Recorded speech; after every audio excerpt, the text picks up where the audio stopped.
And yeah, I think we're live. We're live. Yes, it is. It is. So, hello guys. My name is Emmanuel. This is Taufik, the fabulous. Taufik, the fabulous. Add on to, I think I make an image out of it, not character out of it. So. All right. And I've got. How would you introduce yourself? Ben, say no more. Ben, say no more. Ben, say no more. Yes. So, welcome to the GbasGbos podcast. We are deciding to go with that name. So we decided? I think we're decided. I guess we just go with the flow. Yes, we are going with the flow. So this is GbasGbos podcast about a couple of guys who live together. This couple, they forget A couple of guys, that includes you two, who live together and talk together and are vulnerable together, essentially. Doesn't sound right, but we go with it. Brothers watching brothers. All right. So starting today, we're actually going to be talking about, this was your episode. So Taufik, can you talk about what we're going to be talking about today? So today, I guess we're going to expand on what we spoke about last week, about us coming to help and our airport experiences and other few initial experiences we help? had. Malaysia, help, I think same thing. Help University? Help University, yeah. Actually, yeah, you're right. Okay. Yeah, so I guess we're going to expand on the previous topics we glimpsed upon on our introductory podcast, the Fada from last week. Mm-hmm. And yeah, we're going to go into more details and tell our own experiences. All right. So that's how we're going to carry out this time. Yeah? All right. So experience time. So Ben, I've got a checklist here of what we're going to do. What we're going to be talking about. Yeah, because we are so pro, right? We actually have like a list and comments and everything, right? So first off, we're going to talk about discovering Help University. So Help University is a university here in Kuala Lumpur, Malaysia. And Ben, how did you discover Help University? Like I said in the last episode, it's just from my cousin. Basically, he was in the school, was playing sport and all that. So you just be like, oh, you should come over and just come play for the school and probably you get a free education. I'm like, all right, cool. So there you go. So free education. I wish I had cousins like that, man. Me too. Really nice too. Yeah, how about you, Taufik? How did you discover Help University? I mean, which led you to come to Malaysia? Like I said before, my grandparents here in Malaysia too. Oh, okay. And I discovered Help through education fair back home it was in Dubai somewhere. And yeah, my friend pointed out, hey, this university from Malaysia, you should check it out. Mm-hmm. And somehow things worked out and I'm here. Give me also detail now, because I mentioned it last time. No, but okay, well, let's assume someone has not listened last time, right? So, could you just quickly briefly go over it? So the same thing? I said the same thing. I didn't briefly go over it before too. Yeah? No, so that's it. So I finished my high school and I was planning to do university, obviously. Yeah? So, obviously.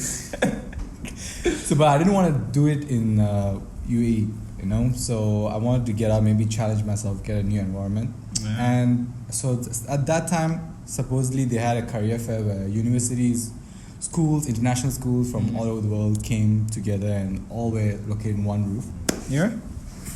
And as I was going through different universities, meeting as many people as I can, and and I stumbled upon Malaysia. Under Malaysia Pavilion, there were like a bunch of universities, and my friend pointed out, hey, you know what?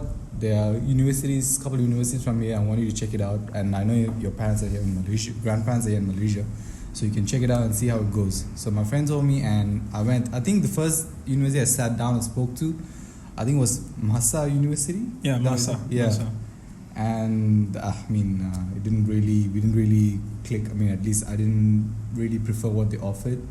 And then next was Help.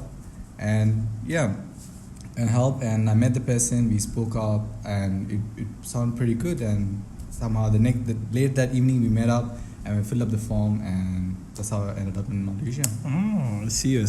So, Masa, but that did not work out.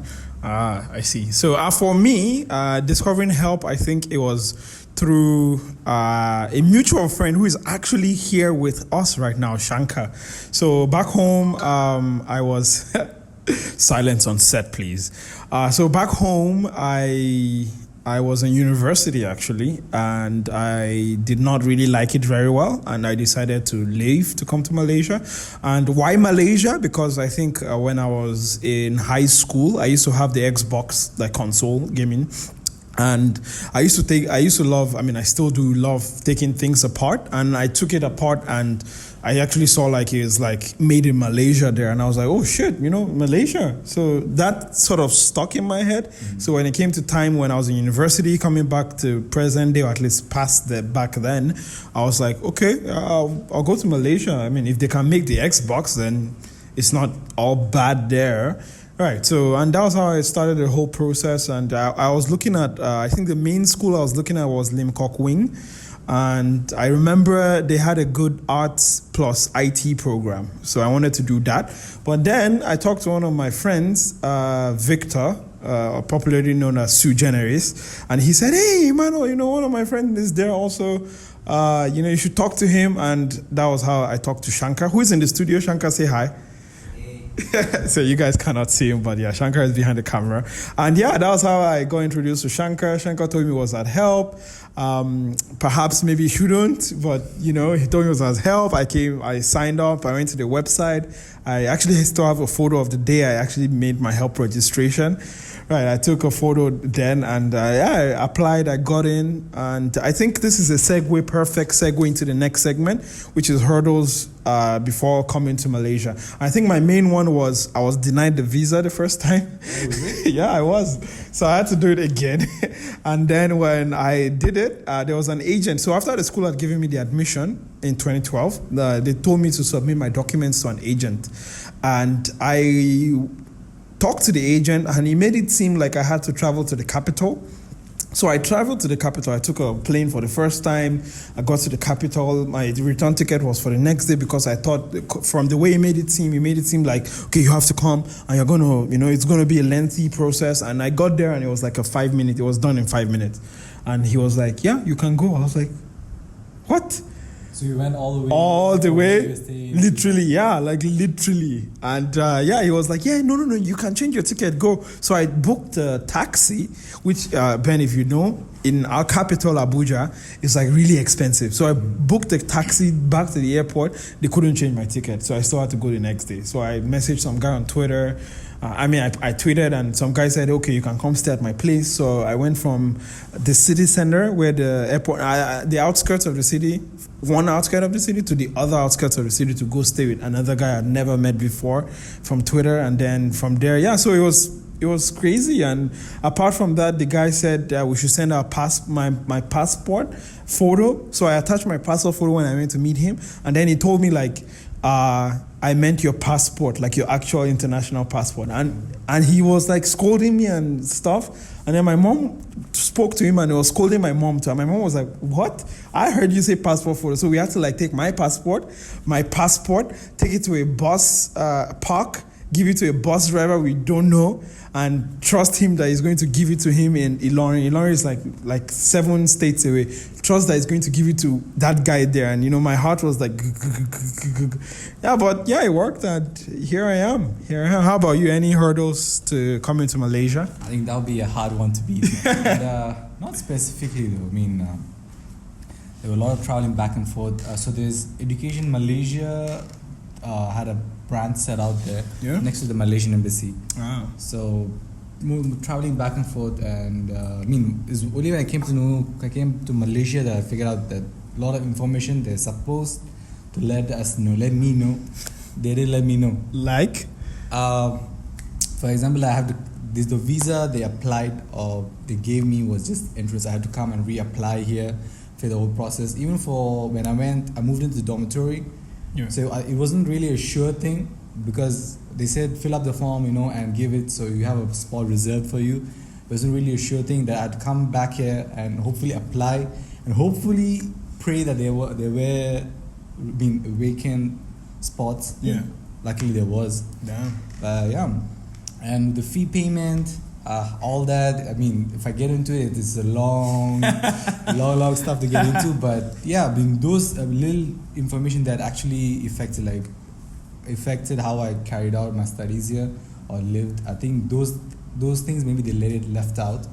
It'd be much better if I've known beforehand. It would help me prepare for myself for it. Yeah. Because those kind of hurdles, but nothing specific though. I was scared about results though, about high school results. They had set a certain benchmark. You gotta clear this. I cleared it, but I was still. What if there's always a possibility they could always reject it? So I was kind of stressed about it. Luckily, all that went through, and like you said, we're all here now. So that's the most important thing, isn't it? Yeah. How about you, Mr. Ben? Mine was nothing special though. It was on the day of leaving my country. Yeah, I remember. It was a crazy story, right? What? So basically, I got there. I think I got there 3 hours early. Yeah. Okay. We got on. I got stuck by the immigration for some reason. I don't know. It was back and forth. You have to pay this. You have to pay that. I'm like, nope. The immigration said you had to pay, yeah? Yeah. The police. I don't know. Yeah, the immigration, I think. Yeah. Customs. Customs. Yeah. One of those two, you have to pay this. You have to pay that. I'm like, nope. I'm not paying. Why would I have to pay? But it was like, okay, you think you have too much stuff too. I'm like, what? I don't have any food. I don't have anything. It's just my shoes and my clothes. And besides, I'm an athlete. I'm going to school. It's like, no, you have to pay. Okay. I was just looking at them. They let me go. I moved to the lady at the counter. She was like, you have excess luggage too. I'm like, no. She said, yes, no, yes, no. Okay, let him go. He's just a student. I left. It was just, okay, cut the long story short. I was about boarding my flight. Then I just saw some guy from nowhere. He shows up. I was like, hey, you, follow me. Who's this dude? But I went. I didn't know who he was. Then he took me to the huge scanning room where remove your shoes, remove your clothes. I'm like, remove your clothes? Yeah, what? I've never seen that kind of machine before. Sounds like a bad porno. Nah, man. They're actually testing for drugs. Maybe I was going through some drugs. Where was this happening? Back in my country, bro. In the immigration place, the section before you go to the... It was a lot of delays. So, I don't want to go through that experience again. So, so a lady was there, she was almost I was like, oh, I'm gonna miss my flight. I told her it was why? No, actually she said, oh, why are you so tall? I'm like, why are you so tall? I play basketball. She's like, oh, no wonder. It's like, so no wonder you have so many shoes in your bag. I'm like, yeah, because I had a backpack. It's like, yeah, I feel yeah. So what are you doing now? I'm like, I don't know, ask your boss. He said I should come and I'm about to miss my flight. And she was like, really? Get your shoes on and get out of this place now. I'm like, oh shit, thank you. And I put my shit, I ran together. Then I met the other lady. She was like, I told you I was gonna wait for you. I'm like, really? I was pissed. It was she was just the other guy just let this guy go. Just let him go. Everybody was just sitting in the plane. It's they were just waiting for me. I'm like, I sat, I'm like, Nigeria? I don't know when I'm gonna come back. I don't know. I left and I'm like, okay, that's it. But it was intense. Sounds intense. It is. It does. Yeah. I mean, it's funny you said the experience in the custom, because when I was about to travel, I was speaking to this guy who had Toby, I think was his name. He had traveled to India 4 months before me. So he told me if you're gonna go to the airport, make sure you go there at least 4 hours earlier, because they're gonna delay you. So all what Ben said, they delayed me as well too. They want to hustle you. They want to hustle you. They just want to hustle you. There's nothing I can relate to. It started from my yellow card, which is the medical card. I was like, the yellow card, yeah. Oh, yeah. This is a fake one. I'm like, nope. I did it in the local government hospital in my area. She's like, no, you have to do it right in the airport hospital. I'm like, really?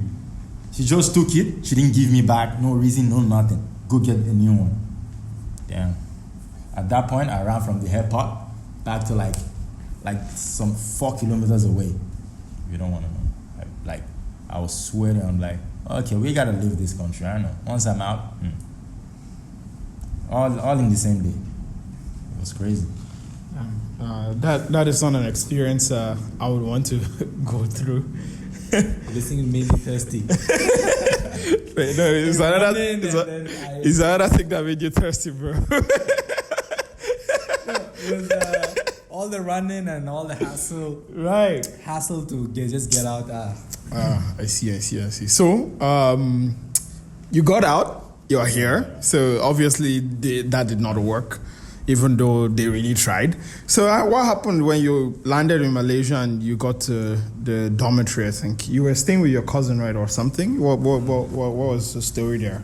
Nothing basically happened. I just got there and okay, we talked. Oh, okay, let's go eat. We went to eat. So you guys went to eat. What was your first impression like when you landed? I mean, when you got to the place and you entered the room and you went out to eat, like what were your impressions? I was tired, man. I just want to sleep. I want to sleep so bad. Yeah. They were just making different kind of jokes. I'm like, okay. Yeah, where was your flight from? Qatar or where? No, from Nigeria to Ethiopia. From Ethiopia to what's it called again? Thailand. From Thailand to Malaysia. Ooh, you went to Thailand. I was just like 1 hour. Just like 1 hour, yeah. Mine was Nigeria to Qatar, then Qatar to Kuala Lumpur. But then I circled the air for the plane circled the air for 2 hours, man. Why? I don't know. They said there was some turbulence or something. And all throughout that time, they're playing, the PA thing they play, if you carry drugs in Malaysia, we're going to sentence you to death. Yeah. So that thing was playing over and over and over again while we were in the air. And I was losing my shit. What if someone puts drugs in my luggage? What if they get me? What if, I was legit scared, bro. And I remember that PA thing. Yeah, man. Madness. They didn't play stuff like that, but I met this Nigerian lady just 2 seats away from me with a baby. Yeah. Yeah? So they were just bringing a lot of rice. I didn't know what this was. I'm like, you know what? I'm not just gonna eat it. Rice in the plane? I don't know, some kind of Asian food I don't know. I'm not familiar with. I'm like, can I have some bread and juice? Bread and juice. The lady was just like, you're going to Asia, right? I'm like, yes. She was like, don't worry, get used to the food. I'm like, okay, whatever. I was still looking at her she's just like, you know what? Can I have your food? I'm like, yes, you can have it. She took the food, she ate everything, and I'm like, what's going on in this place? I cannot really understand. I'm just I'm stunned. So that didn't even finish. She just looked at me again, you know what? Can you please hold my baby for me? I want to go to the toilet. I'm like, why not? How am I a babysitter? I'm like, I didn't say a word. I was just bed, plain babysitter. I'm like, whatever. Do this lady. At the long run, she got out from Thailand. I'm like, okay, can I have my piece now? She just took my food. No, thank you. No, nothing. She's like, baby. Baby. She just took my food. Can I have it? Oh, she did that. She didn't even say, please, can I have it? She was like, can I have it? I'm like, whatever. Just take it. You got hustled on the plane by a mother. Yeah, she had everything. And she was like, you are going to Asia, huh? You better get used to the food. Wise words. She taught you a lesson there. Yeah, man. You should put it. She taught you a lesson there. Print it and put it on a shirt. No lesson. I'm just I don't want to eat anything while traveling. I'm just going to eat what I'm familiar with. Once I get down, it's fine. So what was your first meal? Do you remember? It's rice and chicken, bro. Rice and chicken? Nasi goreng ayam. Nasi goreng ayam. 7 Nigerian men since 1968. I think it's setting off. I had nasi goreng ayam too and I came. What? Why are you guys so bland and boring? I had the sweet and sour chicken. Sweet and sour sauce chicken. No. I remember the first food I have. I also have a photo. It's the barbecue chicken rice. So the one where, the barbecue one, the dark sauce with chicken inside. Yeah, it tasted like crap when I ate it, I ate it and my mouth fell apart. It was it was horrible, man. I remember tasting. I never heard of it though. Is it? I have a photo. I'll show you after the show. Maybe I'll put it here in editing. So if you're listening to the podcast, do watch the video version. You will be seeing it right now. I have a photo. Yeah. It's the barbecue chicken thing, like with like spicy stuff inside. I mean, I did not mind the spicy, but it just tasted like, because we do not have barbecue sauce thing back home, or at least we do not use it in our food. Mm-hmm. So when I tasted it, it was like it tasted horrible. Before I discovered nasi goreng ayam. I mean, I'm still trying to wrap my head around it. Barbecue sauce.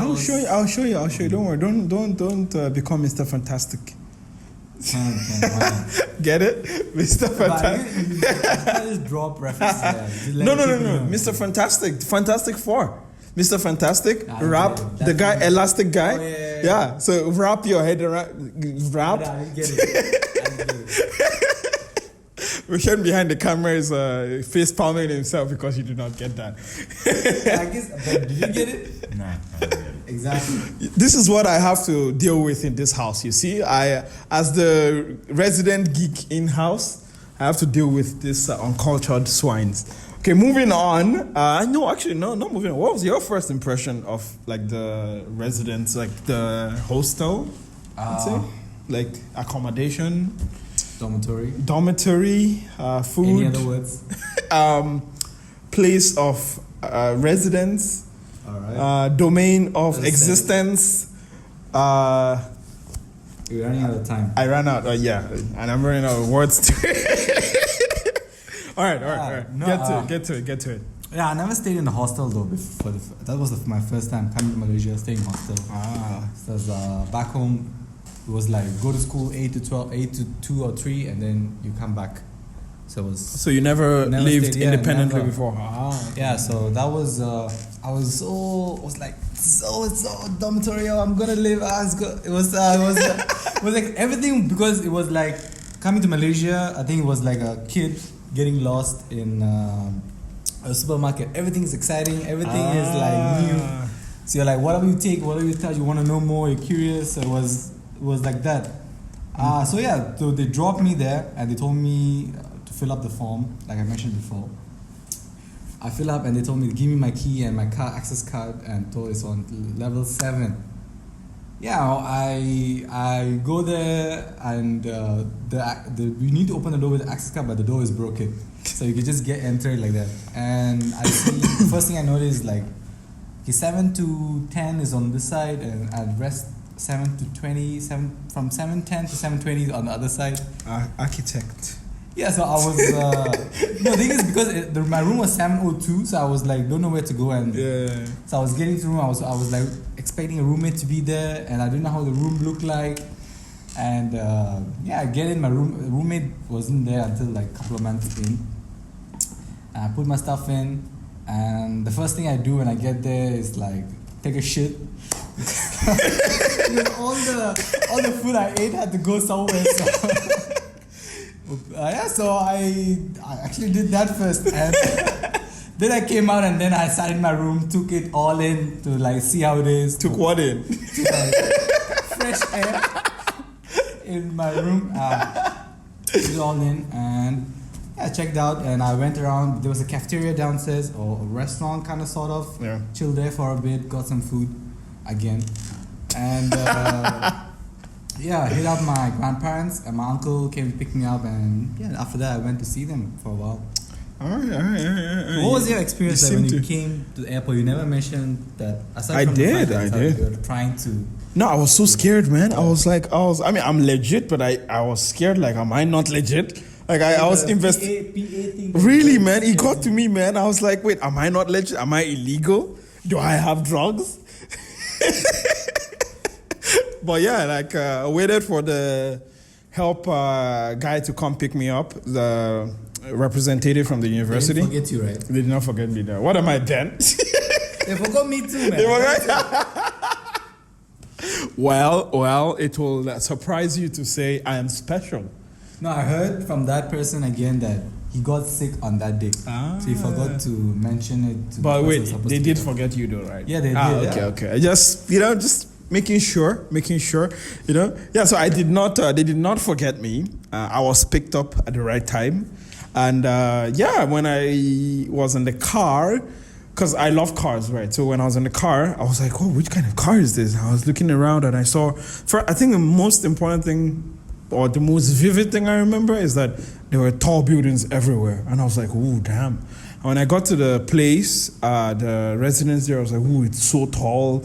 And I remember waking up the next morning and walking around and just looking at all the places. And I was like, ooh, it's like, well, like you said, it was like, it's a new place. Everything is like a supermarket, right? You're looking, oh, this is new. Oh, that is nice. Oh, this is so good. Kid, yeah. Yeah. We were kids, though. When we came, though, I mean, I was 21. You were how old? I was, I think, 10? 18. 10? 9? 9, yeah. 12. I was 12. Right, 11 and a half. Yeah, I'll go with that, yeah. So you were 19, right? I think 18. 18? Yeah. You were 22, right? 22 when you came? 21? 23. I was young. Oof, that was young. Compared to you guys, I was pretty young. Man. We came, Ben came as an old man. I came as a somewhat middle-aged man. And you came right behind the as an infant. Yeah, so... Yeah, well, we're children, man. Well, yeah. So, in new country, all by ourselves, yeah. I was like, ooh, what's happening? What's going on? Yeah, so that was, I think, my first impression. They were good. But I remember the first feeling I felt when I came out of the airplane. What was that? It was like I stepped into a microwave oven. Because it was so hot. I mean, you come from the Middle East, so maybe it's not... No, it's cool. It was climate was kind of chill. No, it wasn't. Cool I came at night, but it was so hot. When did you come? What month? January. In January. Oh, I came on October. It was pretty chill by then. No, it wasn't. Like when I came, do you remember how it was? Like the temperature? It was raining. No, for me, I just remember, like I was like, woo. It's like, you step out of the plane and it's like, and I was like, came back inside and they were like, no, sir, you can go forward. And it was so hot. Yeah, I remember. Like, we don't want you here. Yeah, I know, right? Go to school. I know, right? A symptom of what will... A foreshadowing of future events, one can say. I can't say anything like that. All right.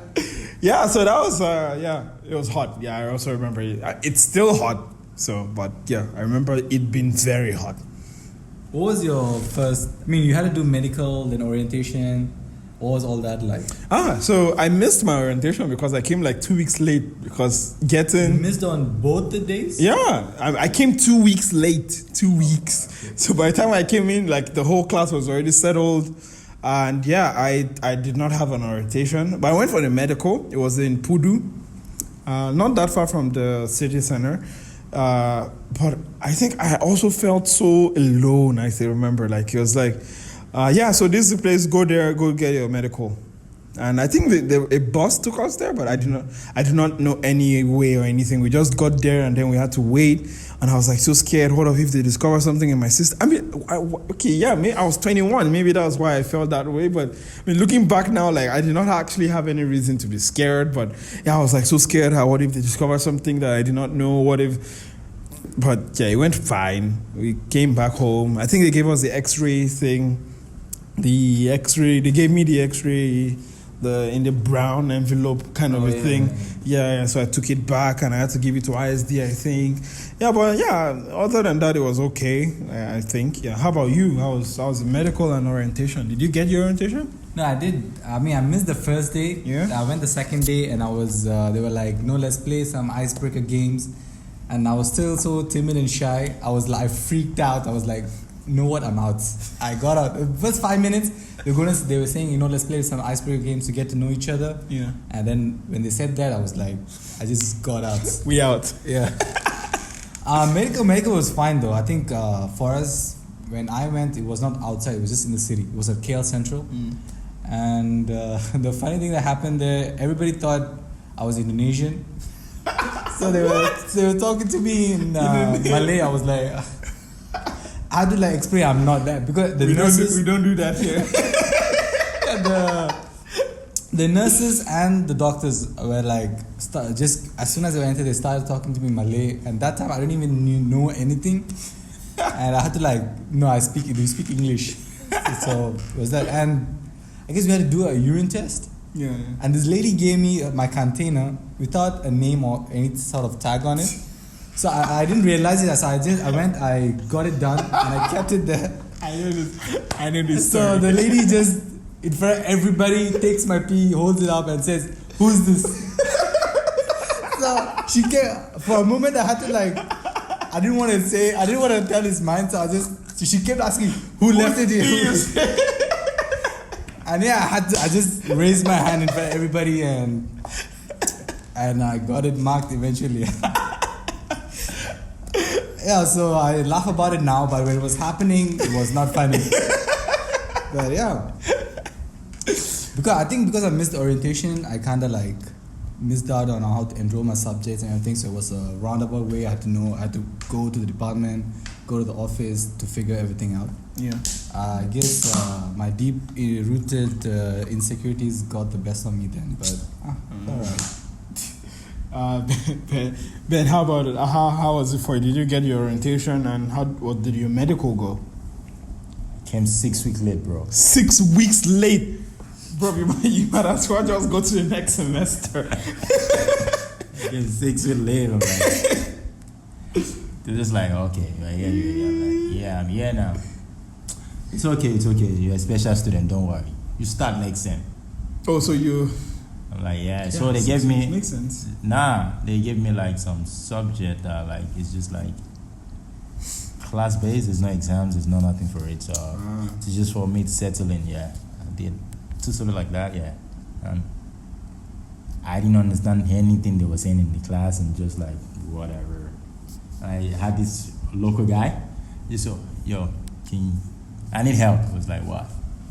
Whatever that guy in front is saying, I have no clue. Do you understand? It was like, yeah.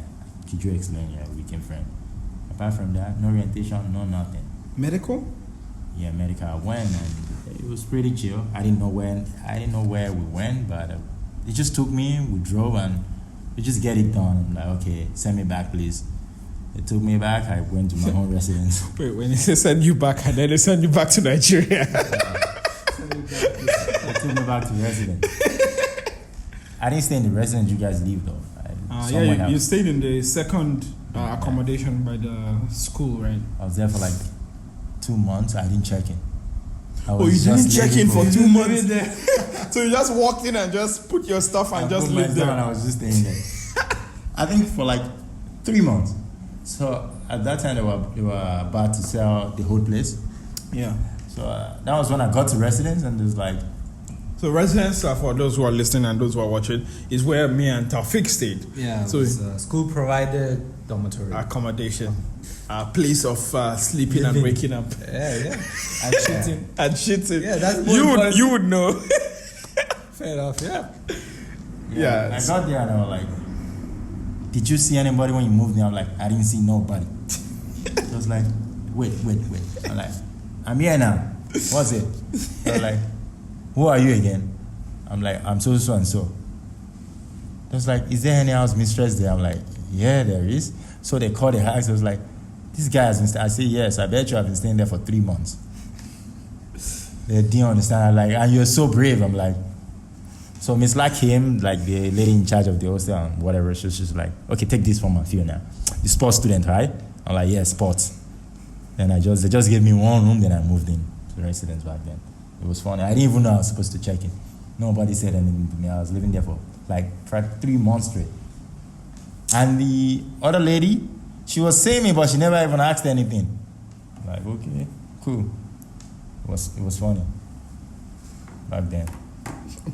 It is still funny now, man. It's funny now, yeah. But then, when things are going on, you don't really see the hilarity, exactly. Hilarity of situation.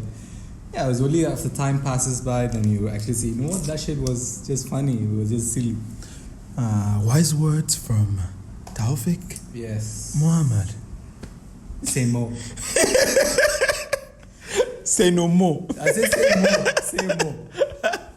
Well, okay, moving on to opening a bank account.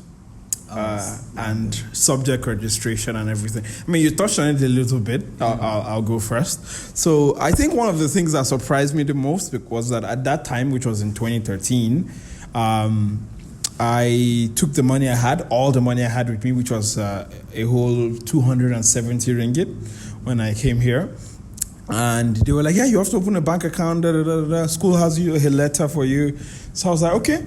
You want to go now? I was like, yeah, sure. Let's go now. So we went. They were like, yeah, you need like 250 to open a bank account. So I put like 20 ringgit in my pocket and I gave them 250. And they opened it and then they were like, okay, here's your ATM card. You have your bank account now. You can go to the ATM outside and change your PIN number. And I was like, wait, that is it? Because back home, to open a bank account at least took a week. Back then, I'm not sure about now. I've not gone there in a while, but back then it took like a week. So I was like, wait, that's it? It's done? They were like, yeah, it's done. And that really surprised me.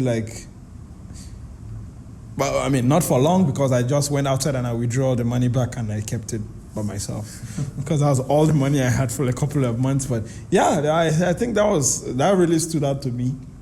And registering subjects, I think it was okay for me.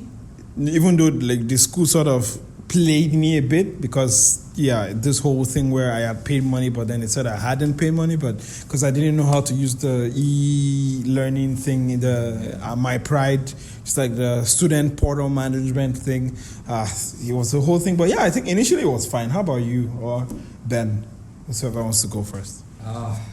Subjects, I enrolled whatever I thought was easy at that time, which was didn't turn out well for me. But I remember if you say it didn't turn out well, what do you mean by did not turn out well? So this is how it happened, right? So I was sitting in my room, at my dorm, and with my roommate, and I was going through. I had this manual they gave me that subjects I had to take for year 1.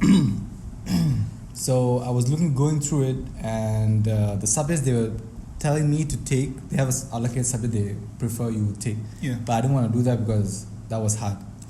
It was a bunch of accounting subjects and I'm weak at accounting, so that was hard. And I was discussing with my roommate and he was like, this is easy, try this. So I enrolled 2 subjects, I think marketing and one is leadership and life skills. LLS, yeah. And I enrolled, I didn't know how to do the assignments, I didn't know how to prep, how to make prep for the exams because it's completely new system compared to what I'm used to. Somehow I don't know how, but I cleared the exam. I cleared the assignments, but the exams I bombed. It was 2 exams on the same day. I was studying. I'm gonna give this time.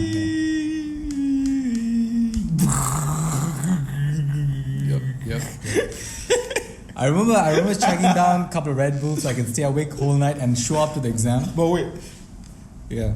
Sorry to cut you short. I have a question. What? So you said when you came, you were not used to the system and then you really did not know the workflow and everything. So now that you're familiar with the system, did you, start preparing early, do your assignment well and not bomb? You've had time and you've had experience. Yeah, What? No, but Wait, sorry. No, but it's part of being a student, right? You learn from your mistakes down the line. But not now. Not now. This is not the line. So you still have the safety net. It's okay. Students do what they do. Students do what they do. You know what they do? You mess it up. You know you're doing your thesis now. How's that going? I don't do my whole stuff last minute. You know that. I start early in case there's any room for any mistakes. I have time to correct it. Maybe I guess I'm just a sucker for abuse, man. Do last minute. No, you know what I think? I think one day when you've come out of school, Ben, I'm talking to you. Mm-hmm. When you come out of school, you doing your assignment on time. I hope you're able to take that to the doing assignment on time bank and withdraw all the done assignment on time savings that you put and you can apply it to something else. Coming from someone who does every shit last minute. Right. You feel me, right? Yeah, you feel me. Yeah. Right. There's a reason we're on the same side, isn't it? Fair enough, yeah. But how's your thesis going? It's going well. It's going well. Rumors coming in have it that what? that it's not going ideal. It's supposed to be thesis, right? It's not supposed to be something you're gonna just stroll on easy. You can make a religion out of that. It don't matter. It's just easy. That's actually a reference to a Bill Wirtz video, but What matters is you graduating. End of story. I would know. Oh, I didn't catch you. What you guys saying? What? I was. Where were you? Where were I you? was looking at my phone. Okay. I was looking at the next notes. Next notes. Talking about next notes, you missed where we were, bro. Sorry. Being broke in a foreign country, is that it? Yeah. So Was tell it? me. I think so. Yeah. It is. Yeah. We're almost coming to the end of the episode, so. That was fast though. It is. This time, the first time I think when we did last week, Yeah. it was kind of like, we were like, I was lost for words. It took so long, but I think that not bad. Yeah. Much easier. Do you also want to pat yourself on the back? Yeah. Or do you want me to do it for you? I'll do it for I you. pat out myself. There you go. So, being broke in Malaysia, how was it? That was. Well, how do I put it? It was broke. I was broke. I'm lost for words here. Broke. How do you explain it? No, when I came here, I think I had some change to. I didn't have. By change, how much are we talking about here? Somewhere around 300. 300, okay. Because, like I said, I didn't know how the living expenses and everything it was. So, at that time, all of us assumed 300 was enough to get at least past time. Yeah, but at that time when I came, everything was new. I wanted to see everything, try everything. So I spent it. I spent it within like a week. Oh, a week. Yeah, a week. Balling. I was broke. And at that time, I got sick too. So I got so sick that I couldn't like get out of bed. And quite literally broke.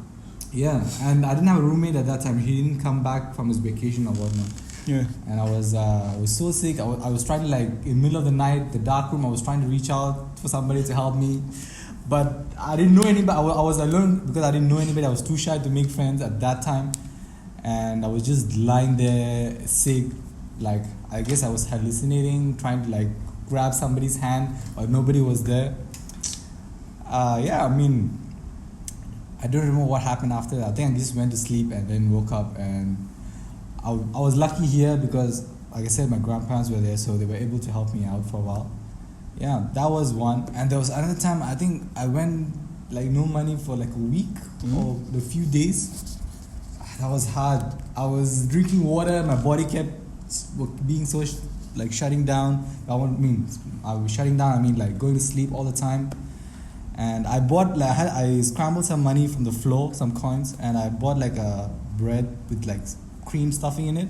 So I thought I'd cut it into a few slices and eat it for like a few days until I get my money. I wasn't smart then, I kept it out in the open. So I ate one slice, I went to sleep, and I woke up in the morning, there were ants all over it.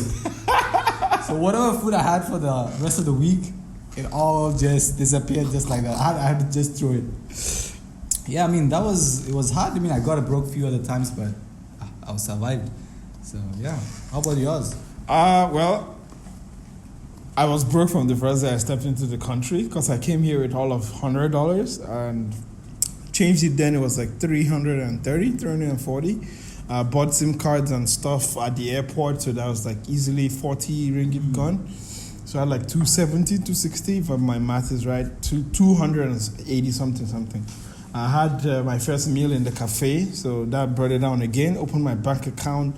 So at the end of the first 2 days, I had like 250. And I stretched that 250 for I think the first 3-4 months I was here. Yeah, so that requires skill though. Bro, I tell you, man, like it was hard. Like as someone who did not ball, like our dear gentleman Taufik here. Yeah, man, I discovered bread very quickly. Gardenia, shout out. Gardenia, is saving lives. OG. OG. I still have all the bread tags I've ever eaten. I kept everything from that time. Never to go back. Never again. Never forget. Yeah. So I used to go to there used to be a supermarket named Giant, I think near our dormitory. Right, remember that giant? Yeah, I do. Yeah. So there used to be a giant there. I used to go there and buy bread. So I would like have like 3 slices in the morning. Then I'll go to class. Then I'll have like 3 slices in the afternoon. Then I'll come back at night and I'll have 3 slices again. Yeah, so I did that for like the first 4 months. Because the first 1 year was really tough because my mom took a loan to be able to complete my payment for my school. So like there was nothing coming from home. So that first 3-4 months, there was like nothing. And then the first year also, because she had to pay back the loan, which was like, had a 50% interest rate on it, which was like really, really high. Right. So she couldn't send me any money. Like I think after I paid my rent, I only had like $100-$200 per month. Yeah, so it was very hard. First year was I was very fit. I mean, most because I was hungry all the time. How about you, Ben? How was that was the first time I was broke. First of many times I've been broke in the country. How about you, Ben? The first time or your first experience of being broke in a foreign country? Ben just laughed. Come on. I came in broke. You came in broke? This is what it is. So when I was coming, like, it wasn't like, there's gonna be like some parents gonna send you money, blah. Nah, there's none of that. So I made all my home money, settled in. Okay, I was on full scholarship, so they say, but it wasn't technically all full. It was just like gonna cover my subject fee. So resource fee, I had to pay. International student processing fee. Yeah. All of those I had to pay. You had to pay. Yeah. Damn. So once I came in, I just paid, and I was left with nothing from day one. But I have my cousins too. He just came back at that time, so it was really broke too. Both of us was just surviving. Sometimes we eat once a day, sometimes we don't eat, we're just going to sleep or whatever. No, you have sleep for dinner. Yeah, we just sleep and wake up the next day. So it wasn't nothing to me. It was just like, okay, because I had one thing in my mind, like, you just need to survive. Yeah. Whatever it is. It's just for a period of time, yeah, everything's gonna be fine. And after like 4 months, 5 months-ish, my cousin at the time, he had a job, so everything was a little bit stable for like the first 5 months. Hey. And man, it was cool because I don't need to go to anywhere. I didn't even want to talk to anybody. I just want to be on my own at that point. So school, home. Like, it was that bad. Like, I look at the time. If class starts at 2, Yeah. I leave home like 10 minutes to 2 because it's going to take me 10 minutes to walk into that class. I just get in. After the lecture, I'm out. I'm going back. And like, I don't want to talk to anybody. So let's go have something, dinner, lunch. No, nothing. I don't want anything. I just want to go. So it's been like that for like the first 5 months, which is okay. It saves me all those stress of friend. Hey, let's go have dinner. Yeah, let's go do that. I'm like, not for me. But you're still sort of like that though, even now, is it? No. Still don't go out much. No. You should see me the first time I came. Yeah, no, the first time you came, you were like a underground beast. Yeah, the first time I saw you, you were like, I always, eyes red, he's looking somewhere. I'm like, I always go, whenever I saw him, I always think, where is this guy looking? What is he looking at? Always like ready to fight somebody. Let's go. Let's get it. It's the way to survive, bro. Way to survive. I don't know if it's the right way. I don't know if it's something I should preach or follow. But I guess we all had obstacles when we came here, man. Hopefully we are better now. We do. And I think with that, we're going to be wrapping up For today. So if you... This week? This week. Well, it's a day, whatever day you're listening to this or watching this. So if you guys have any questions or comments, I'd say leave them in, send us a mail. I will put it... Yeah, a mail. I will open a mail. It's all official, man. Put an official mail for the GbasGbos podcast. It's okay if you cannot really pronounce the B. I can join my team. Right. And if you are watching this on Facebook or YouTube, you can also leave a comment, and we'll try to get the comments on the next week. So don't forget to leave your comments. And with that, gentlemen, I think we've briefly covered our first initial experiences here in Malaysia. If you're also watching do also leave your comments as to if you're in Malaysia or you're in a different country. Maybe it's not even Malaysia, right? So let us know, what your own experiences were, or your own struggles, or being broke, and all of that wonderful stuff, which is not so wonderful when you were in the moment. But right now, it's a great story to tell, So with that, we're going to be wrapping up. Any last words? No last words here. No last words? I used all my last words. That's the last word, though. You say no last word is the last word. Ben, any last words? It's nothing, man. You're broke, you're broke. You're broke. Do what you have to do to survive. Yes. And with that, I shall be wrapping up. So have a great one, ladies and gentlemen. And we shall catch you next week on the GbasGbos podcast.